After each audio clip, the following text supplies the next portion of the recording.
Good morning, everybody. This is Alexandria Cull with the Wisconsin Comprehensive Cancer Control Program. It's 10 o'clock, so we're going to get started. So I'm going to end this poll question. I also want to make sure, can you just comment in the Zoom chat if you can hear me or not?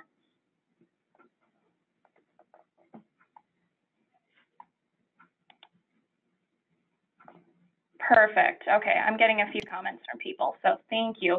Please just comment in the chat if you're having issues. And then also, I'm just going to ask you just a little housekeeping to make sure you're on mute as I'm presenting and the other presenters are presenting. And then when we have time for questions, you can unmute yourself. So let's get started. So again, I'm Alexandria Cull. I'm an outreach specialist at the Wisconsin Comprehensive Cancer Control Program, and I specialize in vaccination and then survivorship. And today I'm going to be talking about human papillomavirus disease and vaccination in Wisconsin. And regardless if you are or aren't directly serving a population that can be vaccinated, you can help us to spread the message that HPV is cancer prevention.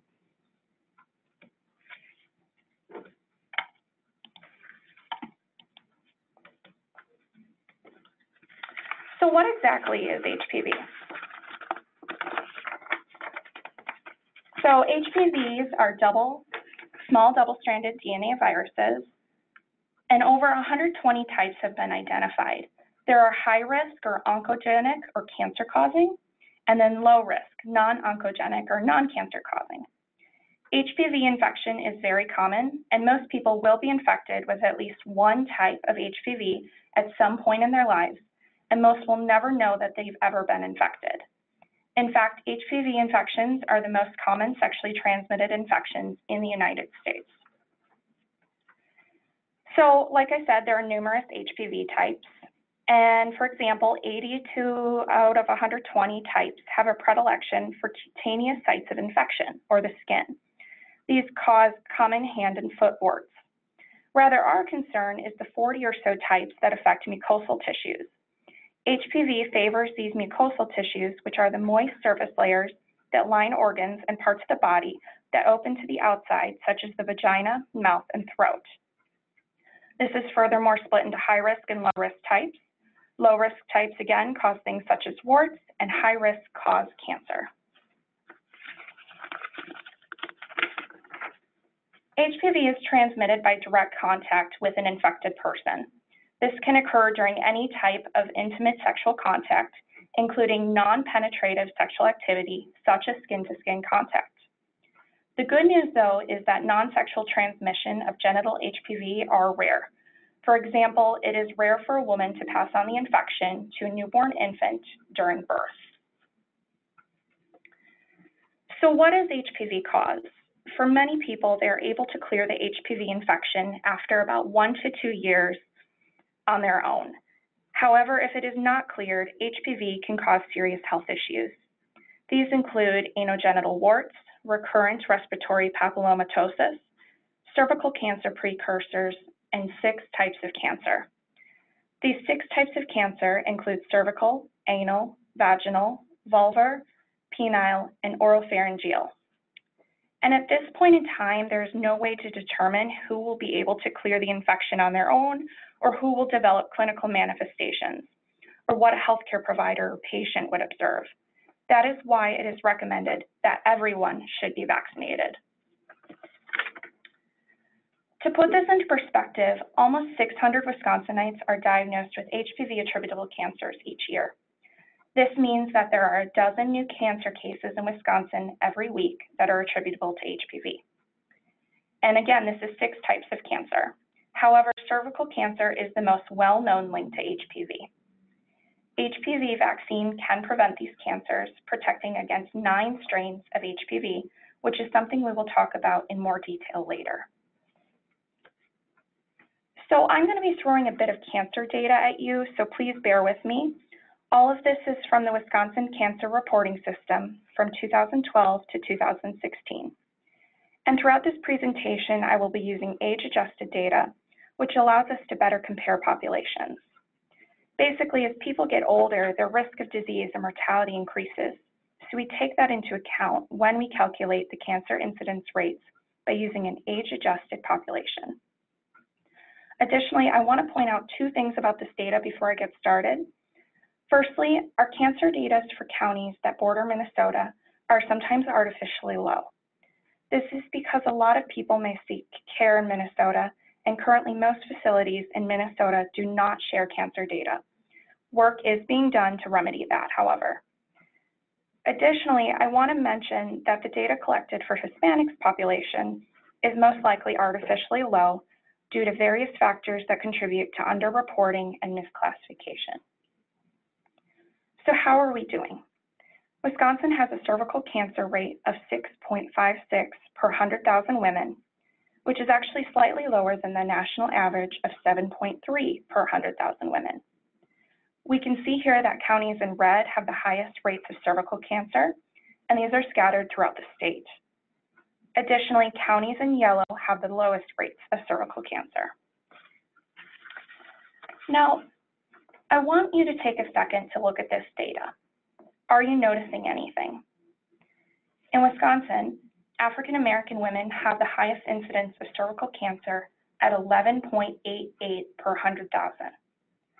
This group's mortality is also the highest at 4 deaths per 100,000 people. Interestingly, though, although incidence and mortality rates vary across groups, late-stage diagnosis is similarly high across all groups at around 48%. Relatedly, let's look at the actual number of cervical cancer cases and their corresponding incidence rate by race and ethnicity for the whole state. Here we can see that cancer incidence rates in Wisconsin are notably high in the African American, Native American, and Asian Pacific Islander communities, almost double what we are seeing in the cancer incidence in white populations. So traditionally, a lot of past focus about HPV has been about cervical cancer. However, cancer of the oral cavity and pharynx is actually higher in Wisconsin. So this is the mouth and the back of the throat, such as the tongue and tonsils. Additionally, other factors such as alcohol and tobacco products may interact with HPV to cause the cancers and increase a person's chances of developing cancer. So in Wisconsin, the average rate is 12.6 per 100,000 people. This is slightly more than the national rate of 11.3 per 100,000. You can also see here that counties in red have the highest cancer incidence rates, ranging from 14.56 to 20.43 per 100,000. Oropharyngeal cancer incidence is highest for Native American populations at 13.6 per 100,000. Cancer incidence is also very high for white populations and African American populations. The most notable thing about oropharyngeal cancer is that it is twice as common in men as in women. There has been a misconception that HPV vaccine only protects women, which is false, as men face HPV-attributable cancers as well, and they are also spreading. In fact, there's been an ongoing rise in cancers of oropharyngeal cancer linked to HPV infection. And here you can see in men, it is 17.8 versus 7 in females. So I've briefly touched upon some cancer disparities in this data, and I want to recognize that cancer disparities are thought to reflect the interplay of socioeconomic factors, racism, culture, diet, stress, the environment, and biology. The social determinants of health are important for us to be mindful of in our work. Social determinants of health are conditions in the environments in which people are born, live, learn, work, play, worship, and age that affect a wide range of health, functioning, and quality of life outcomes and risks. They include factors like socioeconomic status, education, neighborhood and physical environment, employment and social support networks, as well as access to health care. For example, in terms of cervical cancer in Wisconsin, patterns suggest that white women were screened at earlier ages and higher rates than women in other groups. This suggests differences in access to care and screening. Addressing social determinants of health is important for improving health and reducing health disparities. The HPV vaccine is a critical tool to prevent HPV-associated cancers across racial groups. However, in order to reduce disparities, HPV vaccine needs to be coupled with activities to address the social determinants of health. Fortunately, HPV vaccination can help prevent these cancers in all racial groups, and now I'm going to be talking about the vaccine itself. We have a safe and effective cancer prevention vaccine. Like any vaccine, it can cause side effects like pain, swelling, or redness where the shot was given. Additionally, there has been over 100 million doses distributed in the United States, and it is backed by over 10 years of monitoring and research. It is really not that new of a vaccine. In fact, the first HPV vaccine is older than the first official iPhone, which was released in June 2007. Additionally, it is made from one protein from the virus, and it is not infectious, so it cannot cause HPV infection or cancer.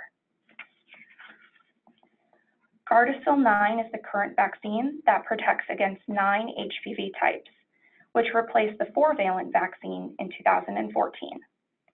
It contains HPV types 16 through 18, the high-risk cancer-causing types, and other low-risk types. The vaccine is licensed for both males and females, ages 9 to 26. The Advisory Committee on Immunization Practices, or the ACIP, recommends routine vaccination for all males and females at 11 to 12 years of age. The catch-up schedule goes through age 26. There is a 2-dose or 3-dose vaccine schedule, and the age at first vaccination, spacing of doses, and risk factors determine which vaccine schedule a person should follow. So the 2-dose vaccine schedule is our aim for most people. The 2-dose schedule is for persons initiating vaccination before age 15. Additionally, HPV vaccine can be administered beginning at age 9 years of age. In particular, children with a history of sexual abuse or assault should be given the HPV vaccine beginning at age 9 years of age. However, I also want to say anecdotally that a lot of providers in Wisconsin have been finding that giving HPV 9 at 9 has been effective. Perhaps this is because the child is younger and their parents are thinking less about the possibility of their child having sex in the future. The 3-dose schedule is for persons initiating vaccine at age 15 years and older. Additionally, men who have sex with men through age 26 with no previous HPV vaccine administration and immunocompromised persons should follow the 3-dose schedule. So, additionally, in 2018, the FDA approved expanded use of Gardasil 9 to include individuals 27 to 45 years of age. So, certain individuals aged 27 through 45 years may benefit from vaccination, which would be a 3-dose schedule. However, there isn't a lot of information on this at this time, and the benefit for most people is small. The current recommendation is that their decision to be vaccinated should be individually based upon shared decision-making and clinical judgment with consideration of the possibility of acquiring a new HPV infection. I also want to address why 11 to 12 is the recommended age for HPV vaccination. Primarily, the antibody response from the vaccine is greater for 11 to 15 years of age than in older teens and young adults. Additionally, this is a cancer prevention tool that has the greatest impact when given before any chance of sexual activity. Feasibility-wise, adolescents are already scheduled for an immunization visit at ages 11 to 12 years of age, making it easier on parents and health systems to receive their adolescent platform vaccines at one visit. The vaccine is well tolerated in this population, and the vaccine prevents cancer, and prevention is a key goal of public health. So now I'm going to be talking a little bit about HPV vaccination status in Wisconsin. A majority of children are still at risk, and this isn't just the case in Wisconsin. As of 2017, only 14% of girls and 12% of boys had completed the HPV vaccination series. Also in 2017, only 13 of Wisconsin's 72 counties had an 11 to 12-year-old vaccination completion rate of 15% or higher. However, while there has been progress due to many efforts around the state, there's still a ways to go until the entire state reaches the goal of 80% by 2020. The good news is that in older children, ages 13 to 18, we have made some major progress, ranging from 26% to 55%, depending on the county as of 2018. As you can see here, the darker the color, the higher the rates for HPV vaccination completion. However, we continue to have less than half of the teens in Wisconsin fully protected. HPV vaccination is preventing cancer-causing infections. Already, since the vaccine has been in use, HPV infections and cervical precancers have dropped significantly. For example, among young adult women, infections with HPV types that cause most HPV cancers and genital warts have dropped 71%.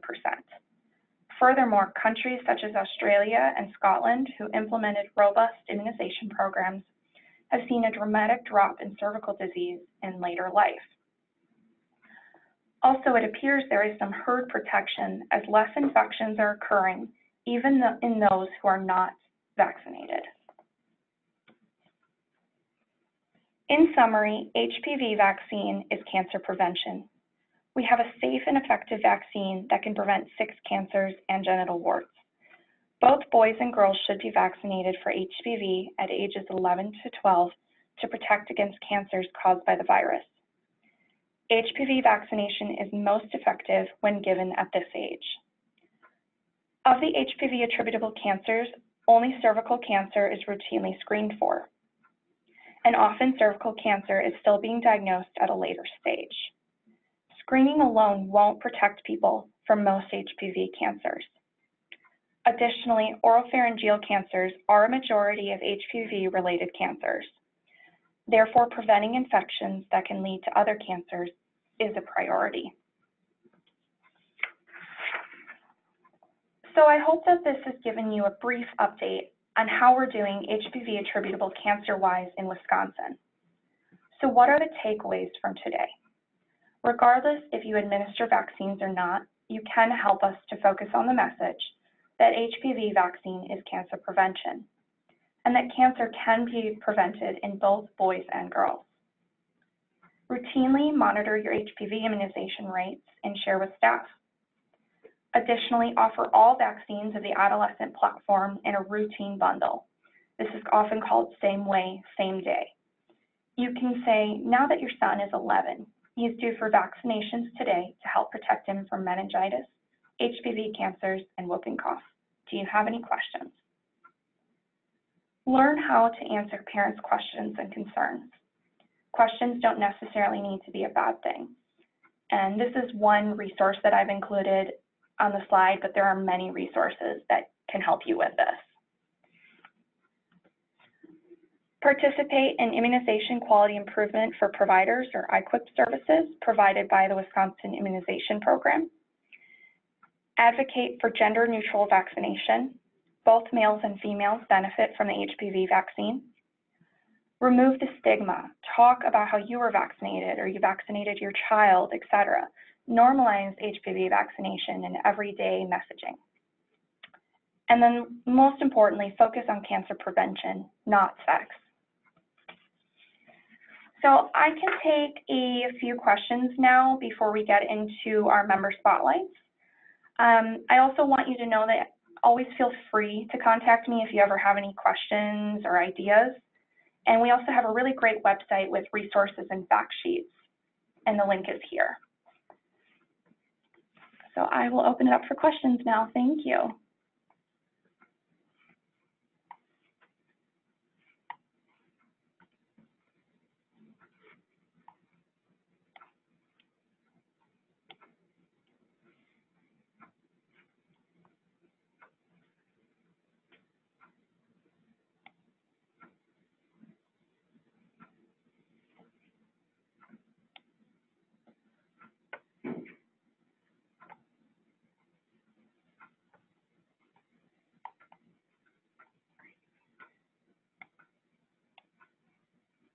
If anybody's speaking, you may need to unmute yourself.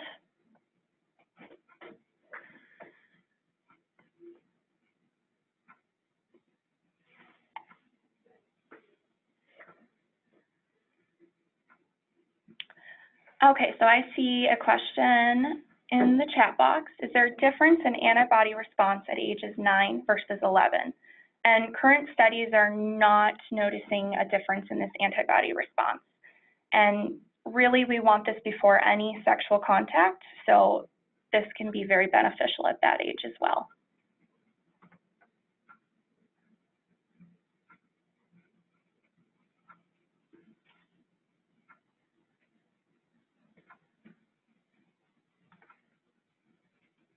I see another question from Sherry. What is the recommendation for initiation at age 13 or 14? I believe you're asking about the dose schedule. Is that what you're asking about? Yes, okay. So that would be the 2-dose schedule.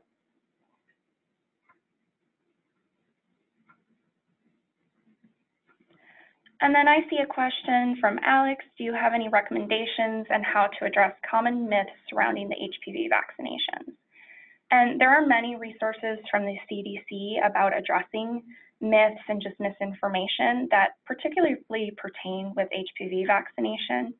And we also have some infographics and fact sheets available. And if anybody ever has any specific questions or a question they're getting, you can always feel free to reach out to me and I can help point you in the direction of those resources.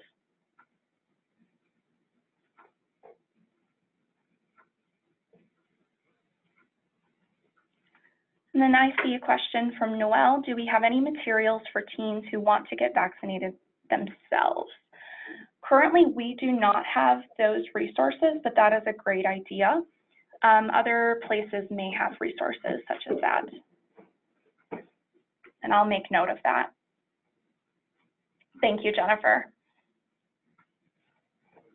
Yeah, Planned Parenthood has some of those.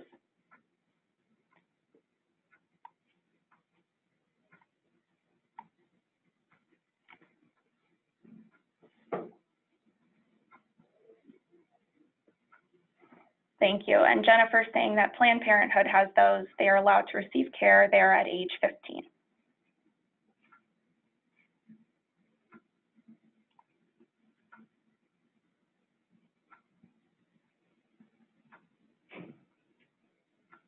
Does anybody else have any more questions?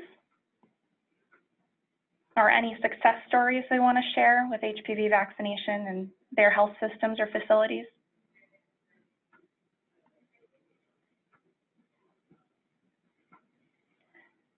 So we have a question from Noelle. Do we know if parents who refuse HPV are likely to refuse all vaccine? So I would need to do a little bit more of a scholarly research lit review, but from what I've been seeing is that there are sometimes differences between populations that refuse all vaccines versus HPV. A lot of people are only refusing HPV and seem to be okay with other vaccines.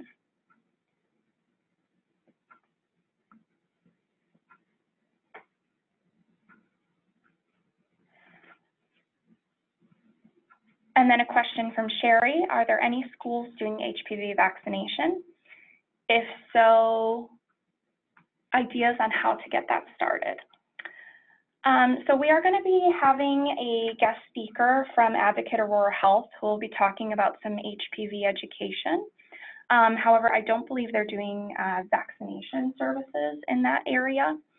There were past school-based clinics that used HPV vaccine. However, that is something that I've been really looking into about models of how other states are dealing with that situation and how to implement HPV vaccination in school-based clinics. And Jennifer added, there's a mobile unit going to schools in Chicago area providing HPV vaccines through Advocate Aurora. So thank you, Jennifer, for that example. And I will add that this varies quite a bit per state, depending on their funding structure, depending on their partners, and depending about the access to services in those areas.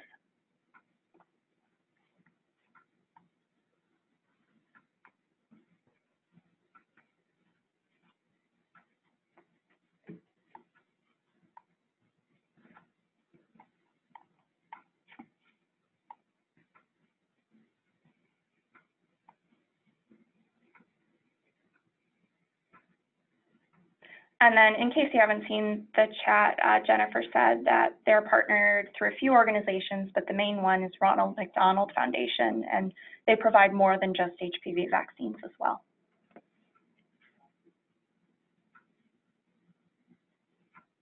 Any more questions?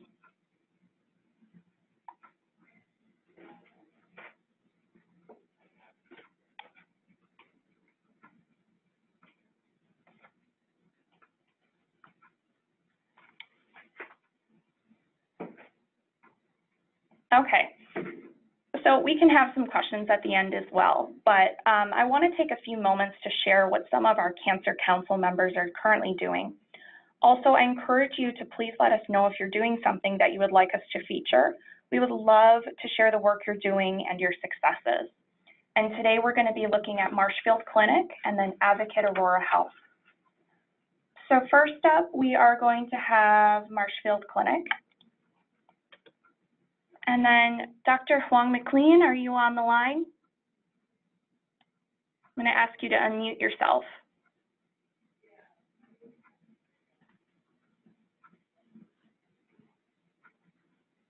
Can you hear me now? Yes, I can hear you now. Great. Thank you. All right. So thank you for the opportunity to talk about our project on this call. And I'll just get started with the background. You can skip to the next slide. Since you've already talked about the HPV vaccine coverage in Wisconsin, know that it's suboptimal, and we're well below the Healthy People 2020 goal. The other thing that you did not mention is that there are differences in vaccine coverage for both HPV and meningococcal vaccine that's 20% lower in rural Wisconsin than in urban Wisconsin, and this ranges. This is from the National Immunization Survey Teens, and the numbers are small, but we've seen this trend in several years of the survey.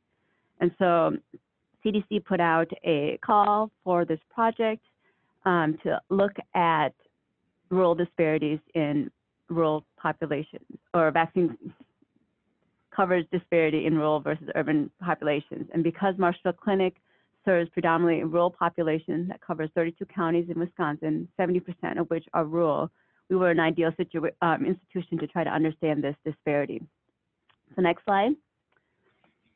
So this project is a 3-year multi-component collaboration, primarily with the Marshfield Clinic Research Institute and the Minnesota Department of Health, but we also have collaborations or input from the Wisconsin Department of Health Services and the CDC. We are currently in our 2nd year of the award. The award specifies that we survey parents and providers to inform the development and implementation of an intervention that may be effective in improving adolescent vaccine coverage in rural areas. And then the next slide. So we've just, since we're in year 2, we have just completed the provider survey, and analysis is in progress. We hope to, let me, here, let's talk about the provider survey a little bit. What we did was we had provider contact information that was obtained from the state licensing data. Providers received several email invitations to complete the survey online, and then we did also a mailed survey because they had low response rates. The provider survey assessed demographics, immunization practices, knowledge, attitudes, and beliefs regarding adolescent vaccinations, and perceived self-efficacy or outcome expectations. We had 437 providers that served both rural and urban areas of Minnesota and Wisconsin complete the survey. And that, like I said, the analysis is in progress, and we're trying to finalize that. For the parent survey, we reached our target enrollment in Wisconsin, and Minnesota is almost complete. Parents of adolescents were identified through the State Immunization Information System in Minnesota. And for Wisconsin, we used a vendor list that identified households that may have an adolescent that is in the age range that we were surveying. So potentially eligible parents or households received 2 invitation letters with a link to complete the survey online, and then non-responders were followed by telephone for study invitation and survey completion. The survey assessed demographics, vaccination history, vaccination services, provider recommendations, perceived barriers, and then their knowledge, attitudes, and beliefs regarding vaccination. To date, we have 500 surveys that have been completed, 262 of which is from Wisconsin. And we're hoping to wrap that up at the end of the year. And then we will present, if it gets accepted, preliminary results at the National Immunization Conference in Atlanta in May. Right now, we are currently in the planning stages of our interventions. We hope to implement this intervention in the spring. We've been talking about doing a clinician-focused intervention with more training, communication training to address some of the ways hesitant parents and some of the common concerns from parents, and then also a patient-focused intervention of potentially using a vaccine reminder with additional information before they have a visit about vaccinations using their preferred method. We are right now hoping to do a survey. We have vaccine leads in each of our centers that provide immunizations, and we're hoping to do a survey with them to assess feasibility and buy-in from what we are hoping to for the intervention. And that's all I have, I think. Perfect. Thank you very much for presenting. I do have one question for you quickly. Sorry to put you on the spot, but what age are you focusing on in this adolescent, in the questionnaires and in the survey? So we are doing 13 to 15-year-olds because even though the vaccine is recommended 11 to 12-year-olds, we want to make sure that we are surveyed parents who had the opportunity or had that visit to see if whether or not they received the recommendation and understand why they have not received the HPV vaccine. Yes, understandable. Thank you. Mm-hmm. We have time for a question or two if anybody has one. You can either type it in the comment box or you could unmute yourself.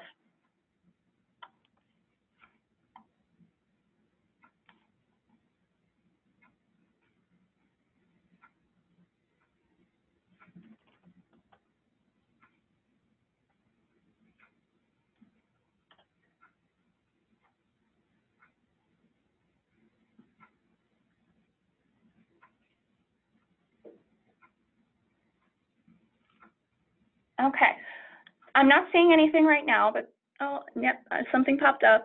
There are some rural counties that are doing much better than others with rates. Will you be looking at teasing those factors out? So we based our rural definition using this urban influence code, I believe it's called. I might be wrong on that. And so we did not, well, we'll have to look at the counties that are surveyed, but the way we sampled, I don't think we're going to be able to look at county-specific factors because just the numbers. So it'll be more general. Okay, thank you very much.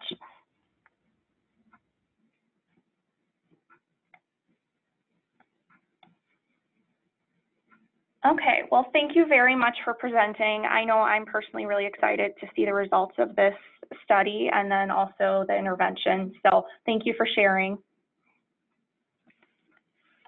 And I'm going to put you back on mute.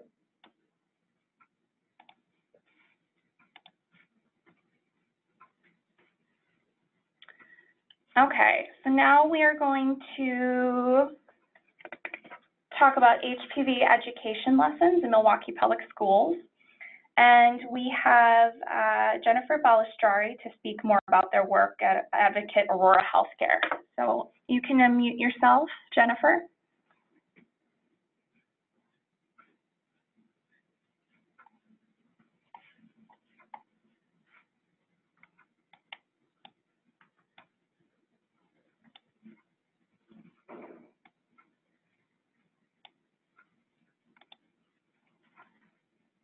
Jennifer? Hi, this is Jen. Can you hear me now? Yes, perfect. Now I can hear you. Okay, all right.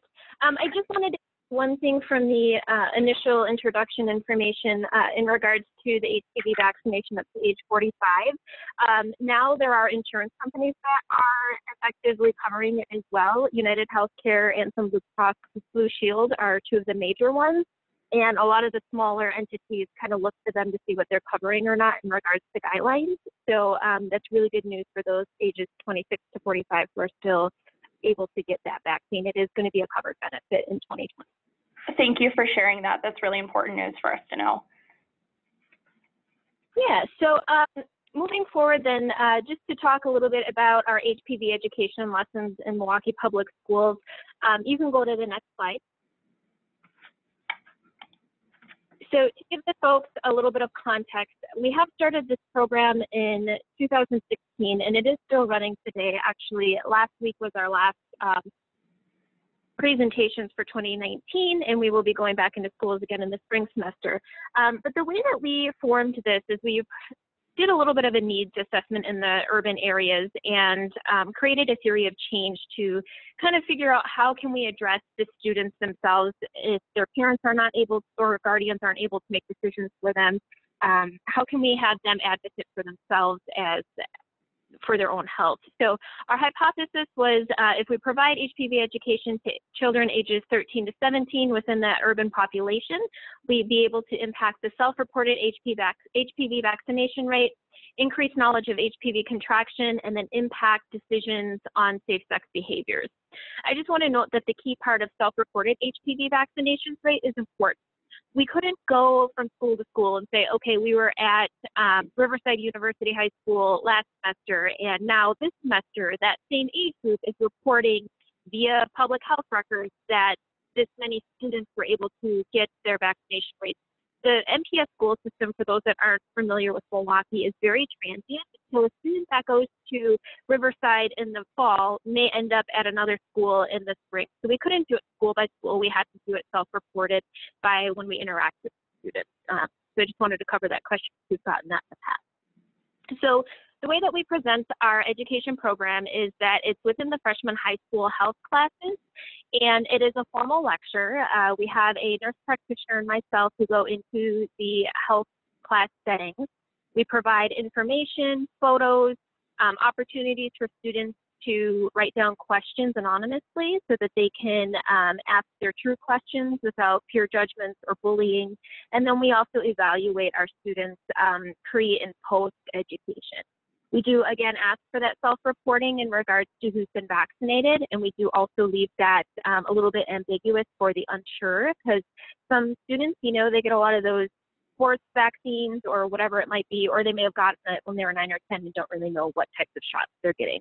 But so we do leave that alternate answer for those students. The main audience, like I said, is within the urban setting, and it is through MPS. We have tried to progress into rural school districts, but as of right now, we're getting a little bit pushback from the school boards stating that the PTA and parents need to approve us to come in before they will allow us to do that. The way we were able to work around that in Milwaukee Public Schools is we actually met with the health curriculum folks for the human growth and development curriculum. And that way we were able to actually embed our program within that versus getting different types of parental permissions. This is something that's education. This is something that is sexual health. This is something that's cancer prevention. We are able to form it in that way versus, hi, we're coming to advocate for this vaccine because we may or may not be tied to Big Pharma. So just wanted to kind of share why it was a little bit more easily to attain MPS to agree to this versus some of those rural areas. Next slide. So like I said, we do evaluate our program very often, semester by semester, actually. Kathy and I have changed our presentation. I'm going to say probably on the 6th or 7th draft of it at this point. We want to make sure that, number one, it's up to date with the most CDC stats and facts, both for HPV and STI in general. There was an outbreak of syphilis in a certain zip code within Milwaukee Public Schools, so we did touch on that a little bit. So we like to give information beyond HPV alone, but also up-to-date STI information too. Again, the students evaluate our sessions every time. We do talk about myths and perceptions that are reported either from their parents, their guardians, their peers, things they've seen on social media, whatever it might be. And we address those not only within the health classes, but we bring it back to our clinical staff and say, hey, this is what we're hearing from those who are, you know, the younger generations that are getting feedback from younger parents, and make sure that the clinical staff is aware of the types of questions they might get. The high school health teachers have asked us to include also the safe relationships and other STIs. So right now, our presentation is about 75 HPV, 25 other STIs and safe relationships. because of how HPV can be contracted, we do like to talk about the barriers, making sure that there's consent, making sure that there's an understanding of defining sex. It's not just through penile vagina penetration. You can also get HPV through oral sex, that mucous membrane piece that was covered earlier. So we do cover that within our presentation as well. So beyond the schools alone, we're connected to HPV roundtables. I'm on the Immunize Milwaukee work group. We are also partnered with a few other STI coalitions in Milwaukee, as well as obviously this group too.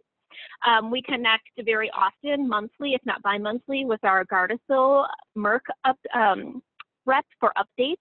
They're able to give us updates not only about how the Gardasil product is evolving, but also that insurance information too, because they get a lot of that feedback from their vendors, from their clients. And then also, I just want to note that our program has been nationally recognized by the American Society of Clinical Oncology as a best practice program. So we had an abstract submitted, and we were able to present that in 2018 and be recognized in that regard. And then last but not least, we do continue to work on partnering internally at our Advocate Aurora with our pediatricians and family practice to make sure that HPV vaccination rates are a quality measure. That's a way to ensure that physicians are not skipping over this vaccine when they, provide the other 3 vaccines that are needed at ages 10 and 11. They can't skip over it because it's a quality measure. So then that kind of forces them to talk about it. Even if it's uncomfortable to get their rates for their quality surveys up, they have to talk about it.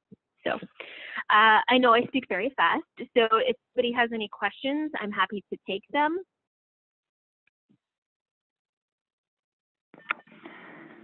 Thank you very much, Jennifer. People can chat in the chat box, or you can unmute your mic at this time to ask some questions. I do want to add to one question that we keep getting over and over again, whether we're presenting in the schools, presenting to community health workers, presenting to primary care medical assistants, whatever it might be, is there's this question about how safe is the vaccine. And it boils down to, we're finding the root of this question and concern and myth is that not everybody completely understands how the vaccines work. People have a misconception that the medicine itself is in your body the rest of your life, which is we all may or may not know, but it really is just kind of teaching your cells, putting it in a little file folder so you're able to fight that virus when it comes in contact with your body. So I think that that needs to become part of our conversations with folks that are concerned about the safety of the vaccine, is that the vaccine itself is not within your system. It's the antibodies that it's being taught, and then it's just, like I said, a little bit of a file folder and it can go back to it. Every single session, we've had that question come up this semester in all of our different schools. So I think that perhaps and I shared that with our Merck rep and our Gardasil rep too, that maybe that's something that within the clinical setting, physicians, nurses, whomever it might be that's educating about HPV should probably include that too. Thank you. That's an excellent distinction that is good for us to be mindful in our work as well. Any questions for Jennifer?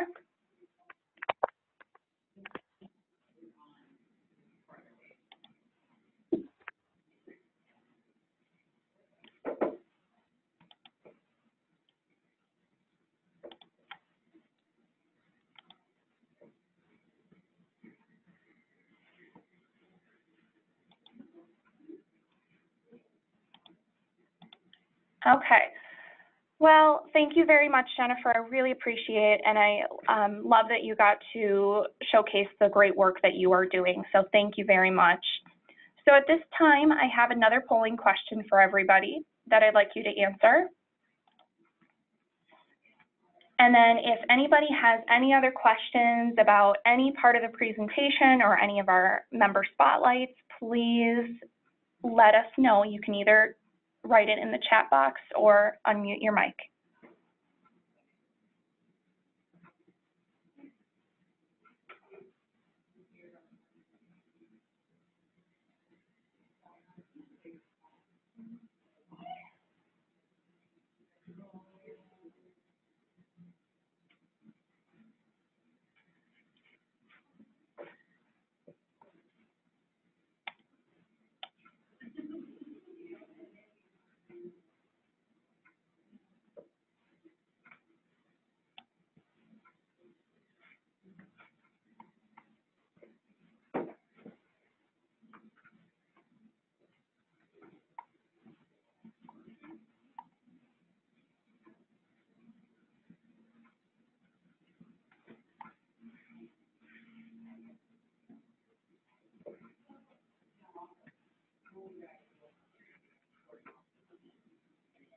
Okay, thank you very much.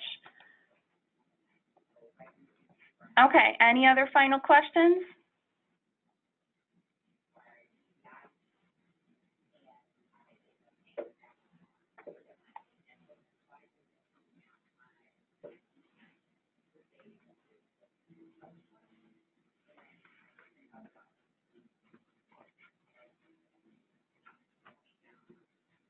Okay, well, thank you very much, everybody. I really appreciate you attending this session, and please always feel free to contact me with any questions or resources that you feel are helpful to you or your programs. We love to share things like that. And then Jennifer also said that please feel free to reach out to her if you would like to learn any more about our program. And this session will be recorded, so it'll be available on our website. Thank you very much. Everybody have a great rest of your day.